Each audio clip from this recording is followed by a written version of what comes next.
Ural Vagon Zavod Corporation presents a film by Dmitry Rogozin.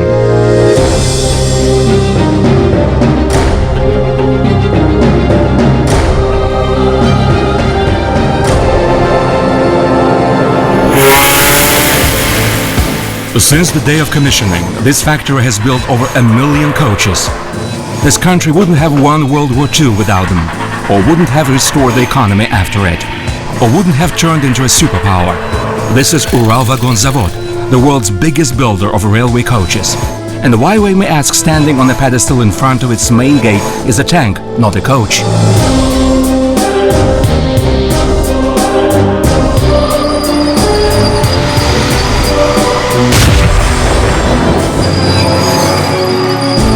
Tanks, spirit of the Urals. You can often hear debates among military experts on whether the war of nowadays needs tanks. Is this type of weaponry relevant to the methods of an up-to-date war? This country's history has evidenced people who doubted the importance of armored combat or the tank as an armament. For instance, Nikita Khrushchev thought in the 1960s that missiles would replace just everything, including jets and heavy-duty tanks. But life put things into the right places. No one has yet found a replacement for tanks in the battlefield. Film 1. It's really difficult to imagine a military doctrine, or maybe an armed conflict or any type of operation that wouldn't involve heavy support by vehicles like tanks.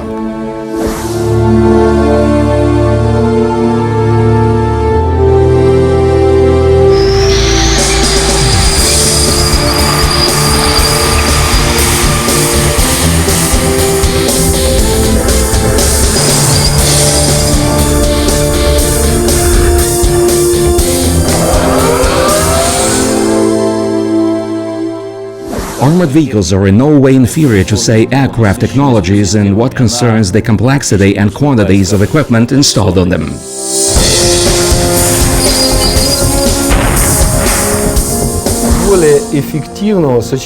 There is no other armament that would be more efficient in combining firepower, maneuverability and safety so efficaciously. Hardly any other vehicle will negotiate the terrain this one has negotiated.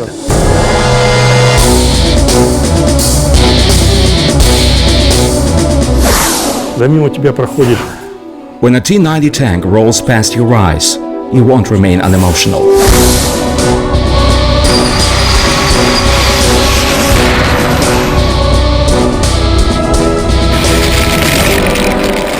This is probably the essence of the Uralian character. No one ever surrenders, everyone moves forward only. We know our goals and we win, and I think we'll continue winning.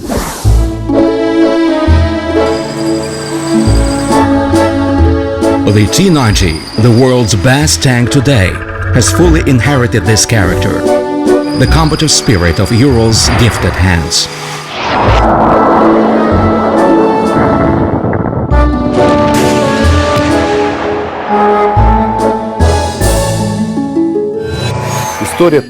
History of tanks having the Uralian character started out much earlier than the 20th century. It goes back to the times of Tsar Peter I. The great emperor realized perfectly well that the natural resources and technologies predestined the success of the whole story.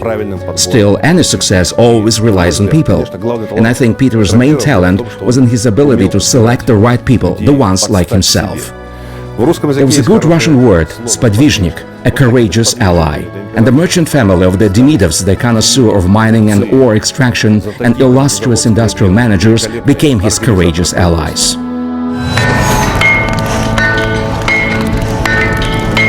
On the 4th of March 1702, Tsar Peter signed a decree by which he empowered Nikita Demidov to fell forests and to build the factories of all kinds, and to manufacture military munitions, cannons and mortar guns there.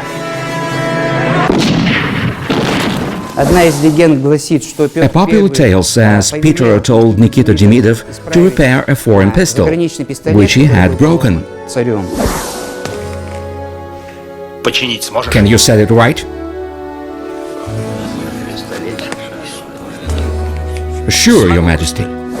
Demidov fulfilled the Tsar's request excellently, telling Peter along with it, "Will be quite a match for the Germans, Your Majesty." Do you know what I like doing to boasters? I'm not deaf, am I?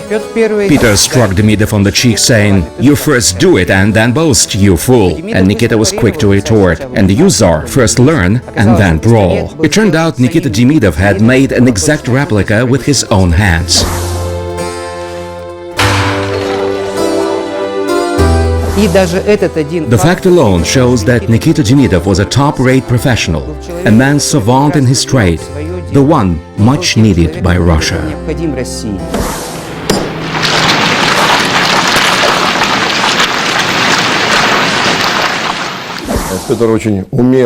Tsar Peter skillfully used a combination of economic motivations and patriotic feelings. And he eventually obtained what he wanted, Russia's industrial might in line with the standards of the time.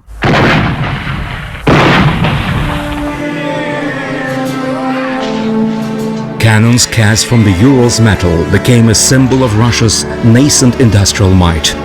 People would work till sweating blood, both workers and the Demidovs themselves. These Russian industrialists had a remarkable insatiable energy, an iron will and harshness towards themselves and those around them. And all of that for just one purpose, namely to fulfill the Tsar's order. That's how Russia's defense shield was founded. The Demidov's factory, or rather its successor, functioned in Nizhny Tagil through to our days. The founders might have had a wet thumb. They built their enterprise in a lucky place. The Urals is a supporting pillar of the whole country, and we are fully aware of its role. The first Russian cannons, the first specialized iron that would be forged into weapons of all types, all came into being here in the Urals. Today this iron can be compared to the character of the local people. This is in our genetic code, to reproduce weapons, to create new things all the time, to be substantial and reliable. Russia would not have won in the numerous wars of the 18th and 19th centuries if it hadn't been for Urals metal, from which weaponry was made. The genes of these people, their blood molded the character, which we can see already in several generations of people.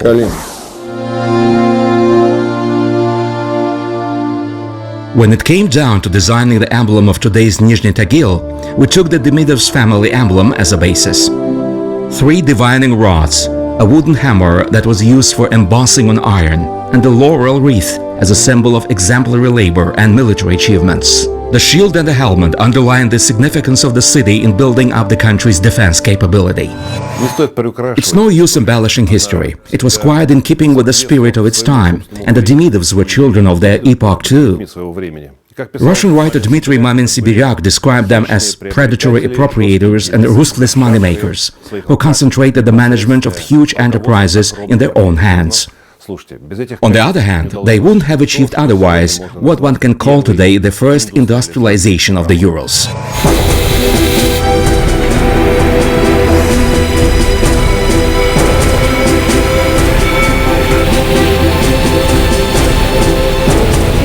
Quite possibly, this Uralian genetic pool that had formed over 3 centuries rescued the country during World War II.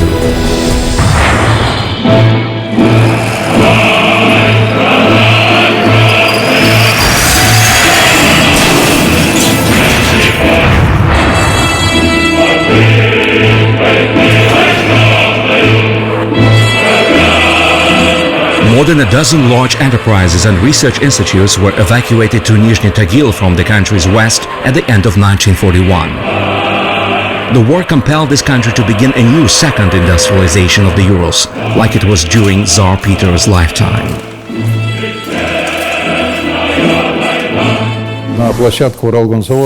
Institutes from Moscow, Leningrad, Kharkov and other Soviet cities were moved to Ural Vagon Zavod premises. A truly international melting pot emerged here, and it definitely helped create the technology of manufacturing tanks. This was a unique technology. Nizhny Tagil is the home city of the first ever manufacturing of tanks on an assembly line. Neither the Germans nor the Americans had anything of this kind by the start of the war. They simply didn't think about it.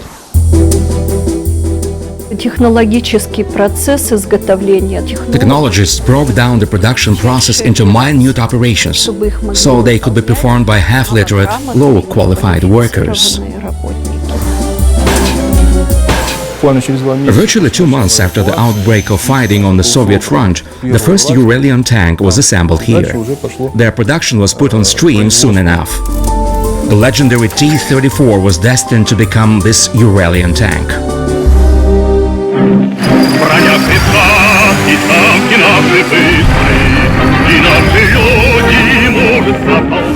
It had a much better maneuvering capability and speed. It was fit for breakthroughs.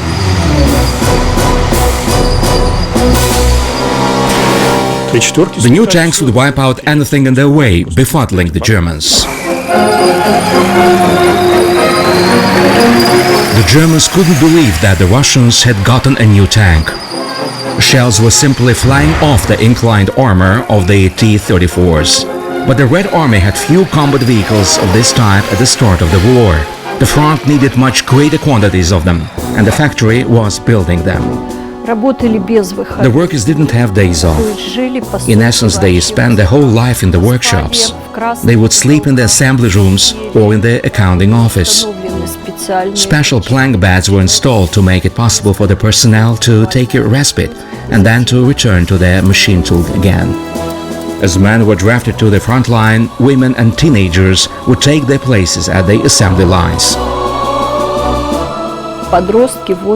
Adolescents aged 8 to 17 years old worked on the same conditions as grown-ups.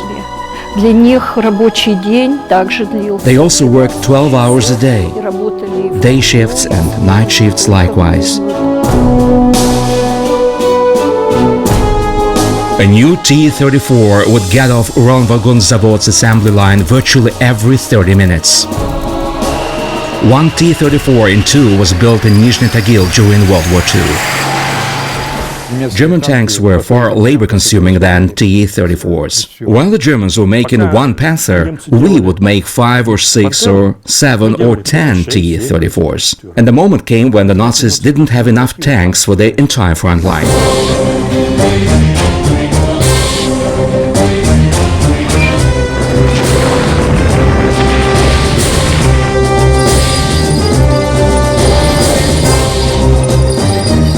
By the middle of the war, the Germans got a new armament, the heavy tank Tiger. These vehicles had a huge technological advantage. They could hit our T-34s at a distance of 2 kilometers, while a T-34 could cope with a Tiger only firing at it practically point blank. But grassroots savvy came in handy. One tank fires head-on, trying to smash the caterpillar and thus deflecting attention to itself. The other tank approaches side-on and pierces through their thin side plating.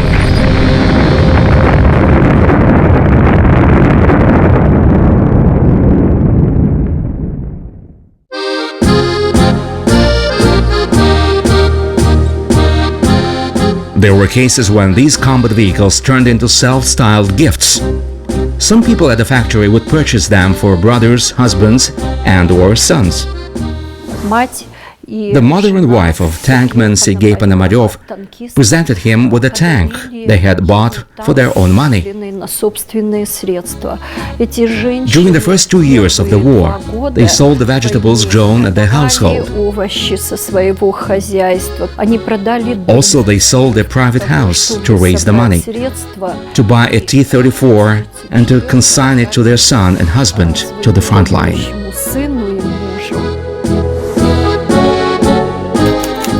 On the threshold of the war, a T-34 would cost the government some 250,000 rubles, but the efforts of Ural Vagon Zavod's engineers helped cut the production costs down to 140,000 rubles apiece.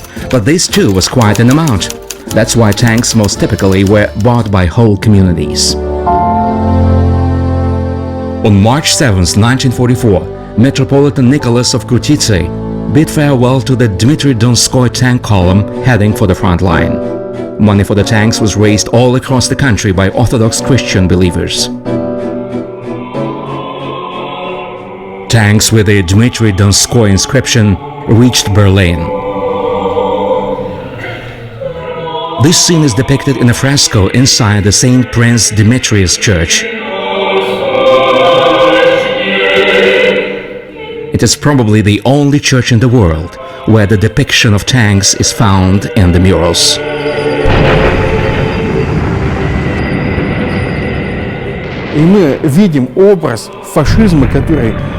We see the image of fascism burning in hell and the ruined Reichstag.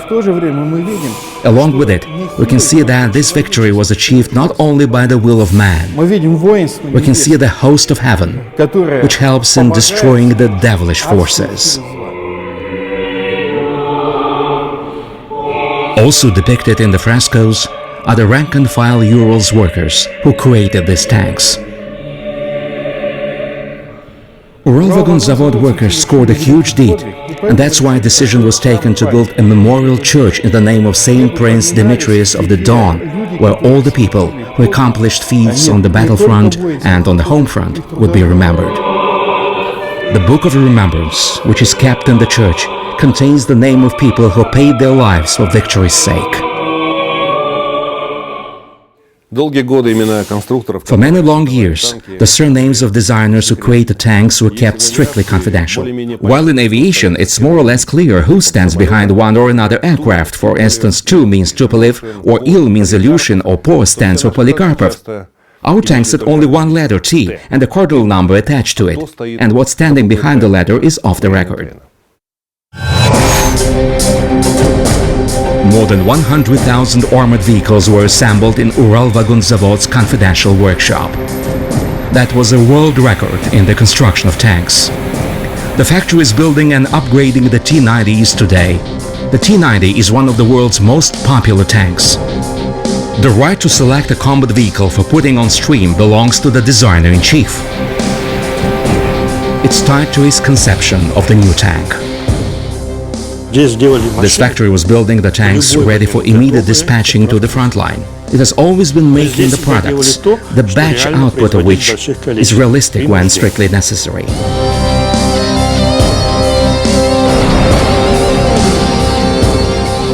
Alexander Morozov was the factory's designer-in-chief for tanks throughout the war.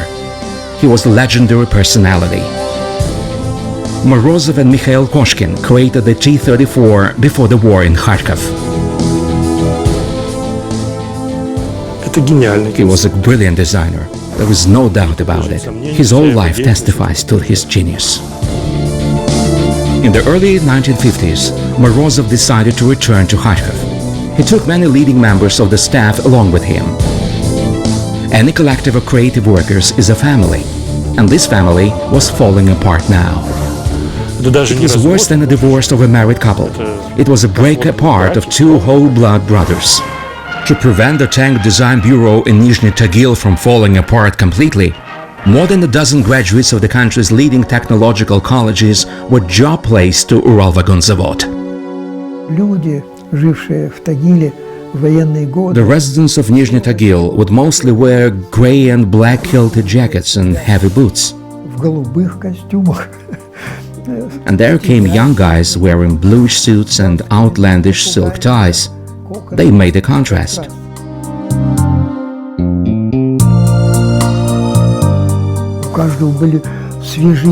And each of them had fresh, unusual ideas. A new designer-in-chief, the youngest in the industry, took charge of Ural Vagon Zavod's tank designing office in 1953. Leonid Kartsev was only 30 years old, but he was a war veteran and a graduate of a military college.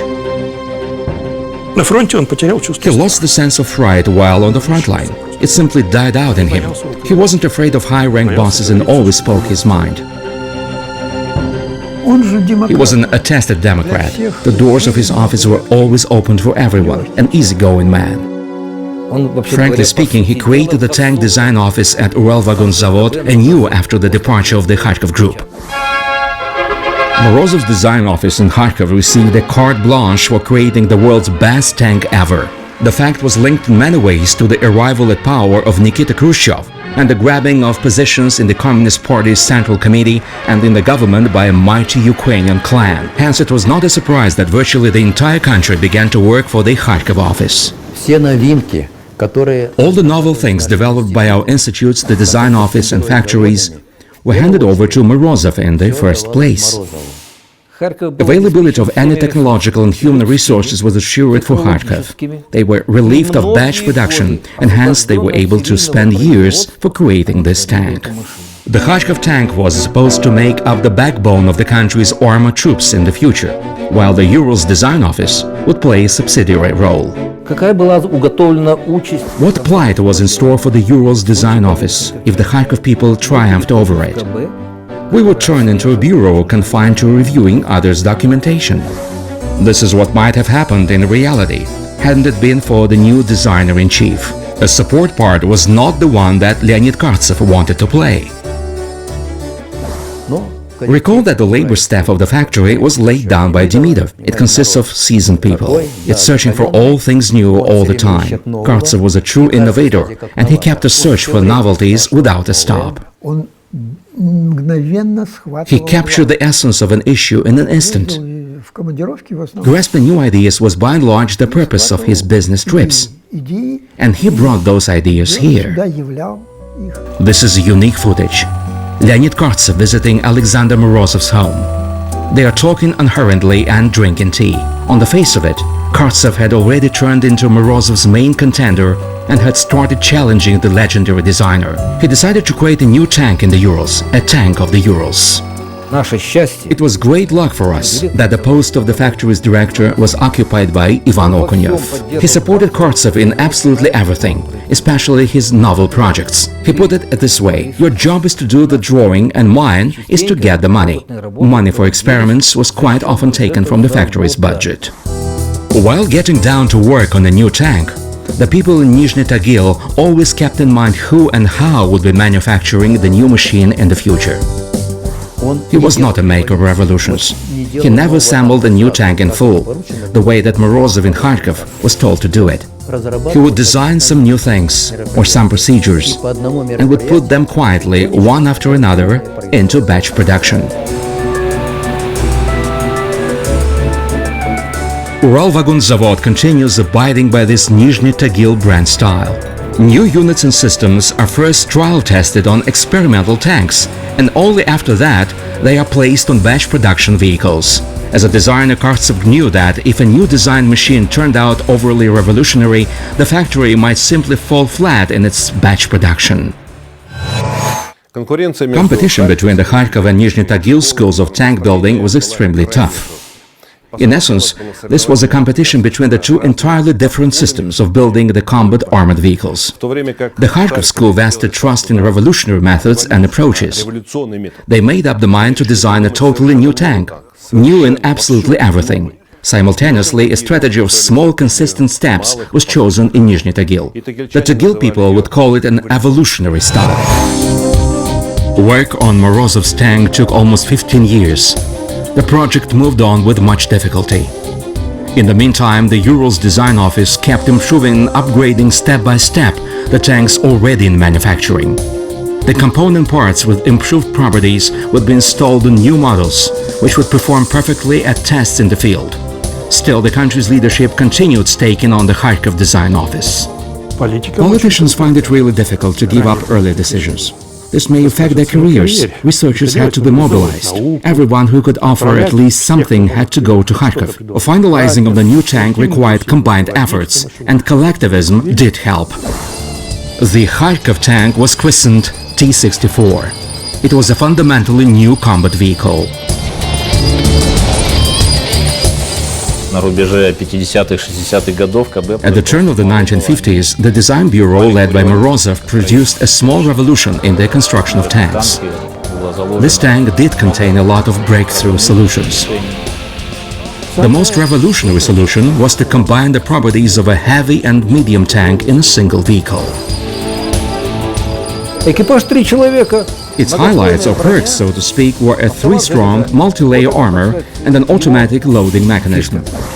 The customer loader became unnecessary.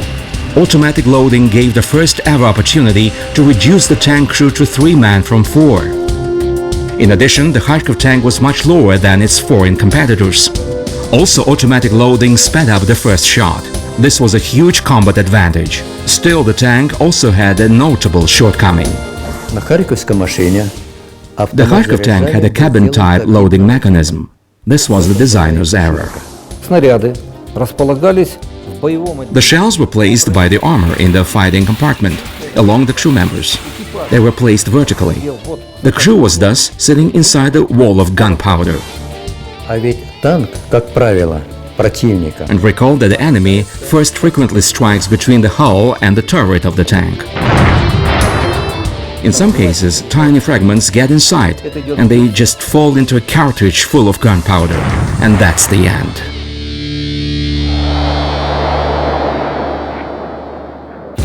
That's why the designers of the Ural tank opted for a different pathway. They invented an identical original automatic loading mechanism. Мы снаряды не поставили, а положили. We didn't put the shells vertically. We placed them parallel to the bottom so that the ammunition stock would be located below the zone attainable during incapacitation by shelling.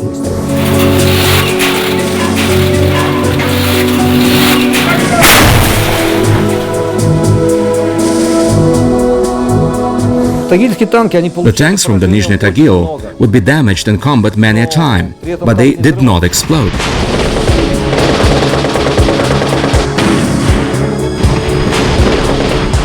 The bosses saw with their own eyes a good version of the tank was being developed here, but they had already decided it all.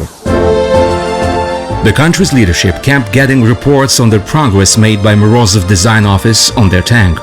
At the same time, Ural Vagon Zavod was compelled to agree with proposals from Kharkov.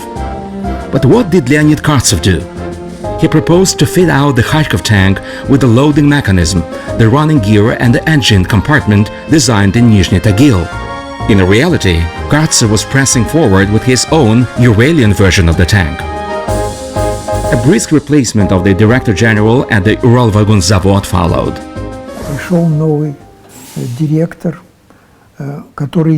Then a new director came, who had an order to get the factory ready for manufacturing the tank designed in Kharkov.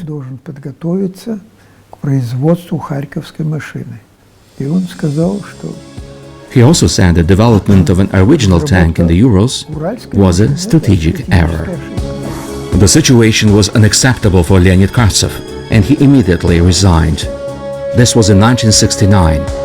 By that time, the tank that had been created by Alexander Morozov's design bureau and christened T-64 was already on the table of equipment of the army. It was entered in tables of equipment and put on stream production. Yet a peculiar detail surfaced. The factories couldn't manufacture them because the required technologies were still inexistent. They were to be developed practically from scratch. The T-62 killed itself off because everything in it was overly revolutionary. A designer can draw or sketch everything, but they had to draw and sketch the things factories would be able to produce soon enough. This situation influenced the country's leadership's attitude to the Nizhny Tagil project, and it received the green light. Whatever the administrative cloud, where they had to decide whether to break down the old facilities and put up new ones without getting anything from there, even Morozov's allies had to retreat. The first samples in the new tank family had been built by the time Kartsev was leading Ural Vagon Zavod. And in May 1970, the factory received permission from the government to complete the new tank project. It went down in history subsequently as T-72.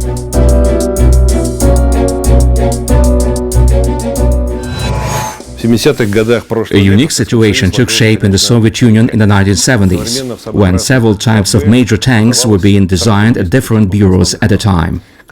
No other country but the USSR could afford this luxury, as it were. But there was also an obvious advantage in it. This competition added more energy to the designer's thought. Still, only harsh field testing would show which of the tanks would be launched into batch production and would make up the backbone of the country's armored troops.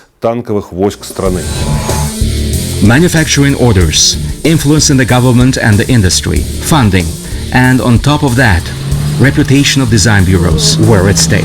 Many people in the party leadership hoped Morozov's tank would win out. Tough struggle lay ahead. These are operational trials. A separate company is assigned to each type of tanks. Each company has 10 tanks to draw a collective opinion. 10 tanks from Nizhny Tagil, 10 tanks from Leningrad's Kirov plant, and 10 tanks from Kharkov.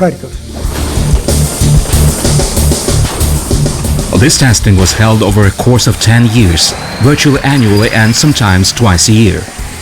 Geographically, they embraced all the climatic zones of the USSR. They were held to the east of Lake Baikal in harsh frosts, and in the Karakum Desert amid fine dust during a heat wave.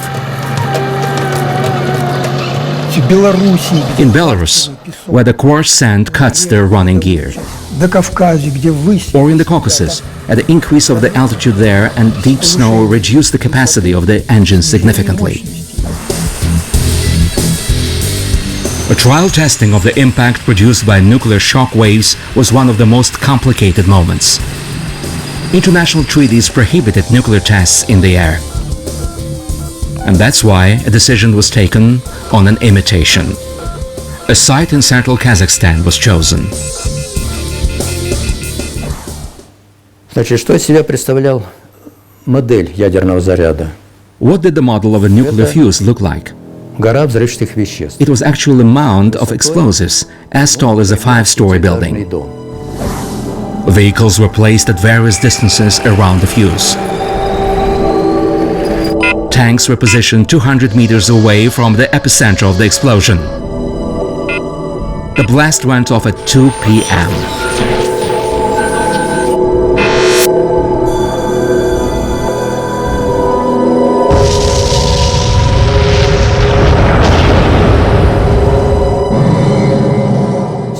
First, it looked like the mound had shuddered. Then it all began to stir. Then a whole ocean of frantic flame burst out. It was hurling huge clouds of soil all around. And then a black mushroom cloud started forming. The blast was so powerful that a crater 60 meters deep was created in the epicenter. An apartment house 20 stories high could fit into it easily.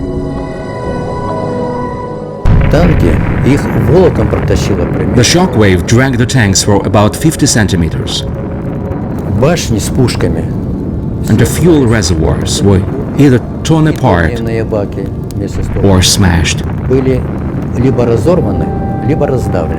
The picture looked like there had been a harsh battle there. Yet I must say, the T-72 tank went through the trials with dignity. I think it was one of the 2 tanks that was launched eventually to move to the depot on its own.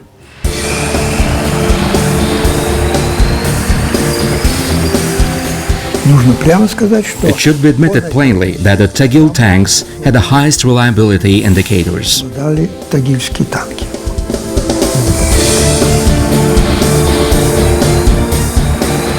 Month after month, year after year, the Nizhny Tagil tanks continued showing better results than their competitors.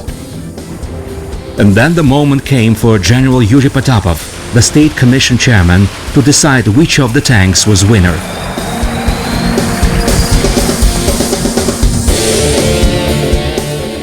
He was a decent officer. He saw clearly that our tanks were ahead of others in some aspects, and sometimes much ahead of others. What was he to do? Of course, he had an instruction to select the Kharkov tank only.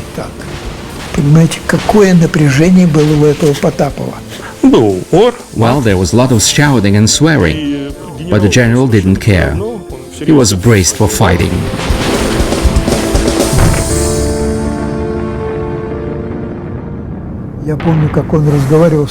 I remember him speak to our designer-in-chief and clench his fists behind his back, but he drew unbiased conclusions.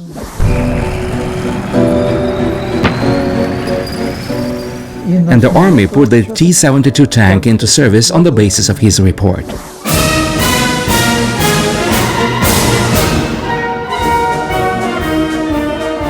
It is quite emblematic that the tank was named Ural. This was an unconditional victory, and it had been won in an uncompromising competition. The things that the Nizhny Tagil designers have managed to do can be duly called an outstanding achievement. Although the tank was developed in the early 1970s, it operates efficiently today in the armies of dozens of countries, including Russia itself.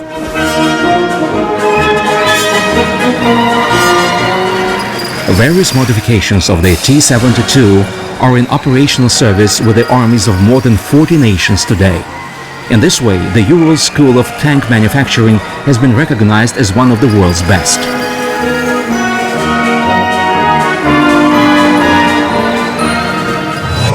One can mull over the advantages of one or another tank at length.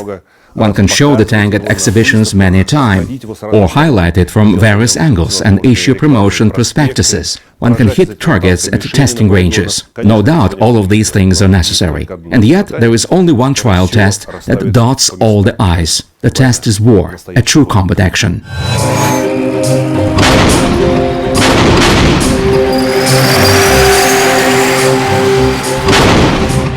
Whatever today's tendencies towards giving up these vehicles, you can see perfectly well what's happening. The tank is the main combat vehicle in the battlefield in all operations. It is and most probably will be.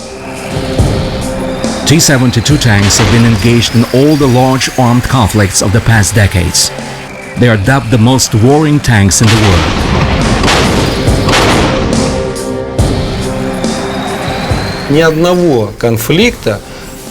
There wasn't a single conflict in the past decades that didn't involve tanks. They were present practically everywhere. The T-72s have encountered the US Abramses in quite a few cases, for instance, during the Desert Storm operation.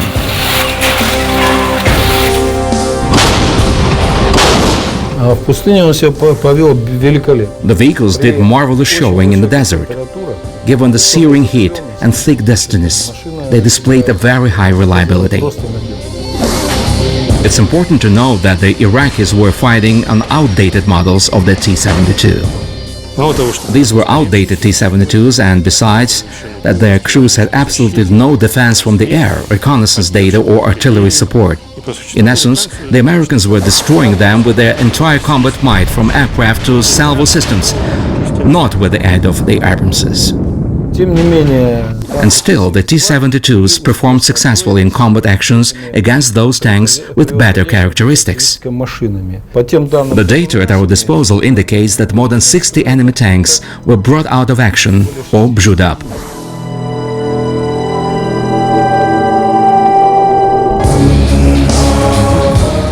More than 30,000 T-72 tanks were built in the Soviet Union and in other countries under licenses.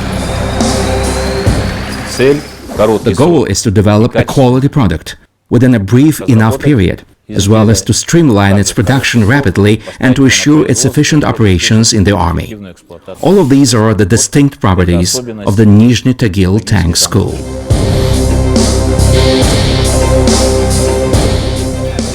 The Nizhny Tagil Tank School was conceived during the war.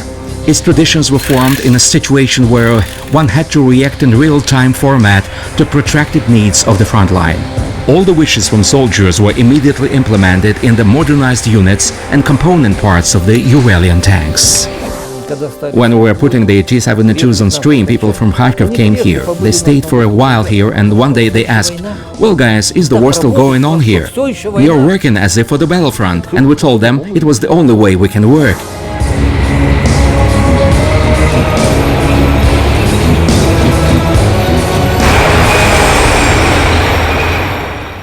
The Uralian character is a special one. These people are stern, and if they are stubbornly trying to achieve something, they will achieve it by all means. Because they are like tempered steel that dings. And as they move forward, they brush aside everything in their way.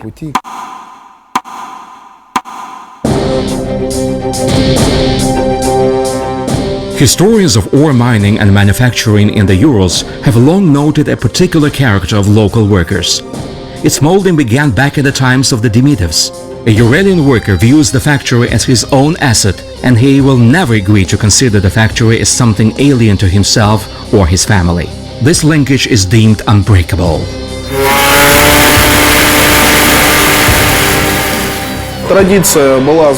This tradition was laid down on September 1st, 1936. The factory whistle hooted for the first time then. We continue hooting it every morning and every evening to this day. We don't break this tradition.